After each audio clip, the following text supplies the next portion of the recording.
But man, Texas is rolling. And actually, Brad, I think we had a guy come on today earlier with us to talk about these two teams specifically. And for those that don't know, it's Oakland A's outfielder and all-star Brent Rooker spent some time today, Brad, to talk about how lethal that Texas lineup really is. Yeah, that's right. Let's go ahead and listen to him and see what he had to say about these two ball clubs that he had faced time and time again.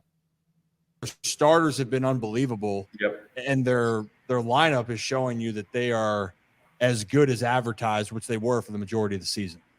Their lineup is crazy deep. I think the way the teams match up was interesting because I think the strength of the Rangers is just the depth of the lineup and how you saw. I mean, Tavares hitting 9-hole last night is as good a 9-hole hitter as you're going to find anywhere. Nate is hitting 7th right now. Nate is OPS 780 this year, won a Silver Slugger last year. The depth of their lineup is just it's crazy, and they're getting Scherzer back, which is he's going game 3, right? I mean, that's obviously a huge addition to that rotation with how well Montgomery threw, and then who's going tonight for them? Eovaldi? I mean, yeah, of the year of Eovaldi. Really, the AL West was loaded. And for those that are interested, we're going to have much more on that going up on the YouTube page here soon. But I think a guy that gave a pretty good assessment is a guy that got to face them, the Astros and the Rangers, a lot. Yeah, you saw both teams do what they're doing in the playoffs firsthand a lot this year, sadly. Yeah, first and foremost. And the Rangers right now, I mean, Brad, we talked about this. This Rangers team, they play like they have so far.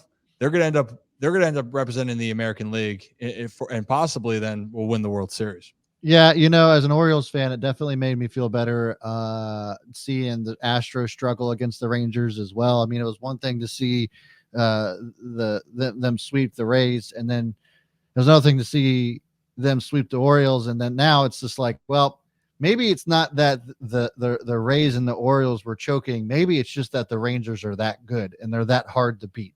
So far, they have yet to have lost a game since the postseason started. And I think if you go back before that, they won 3 in a row before getting into the postseason. So they're just on fire. And I don't know what's going to put them out. Right now, obviously, it's close.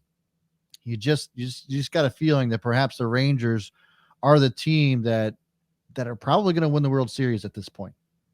Well, I mean, not if, of course, Houston or Philly has something to say. That game starts tonight. But Zach, I think you had some stats on how dominant Texas has been in this postseason specifically. I mean, when you look at it historically, if Texas holds on to this lead, they will have 7 straight wins to start a postseason, which is tied for the second most ever with the 07 Rockies, 20 Braves, and 2022 Astros.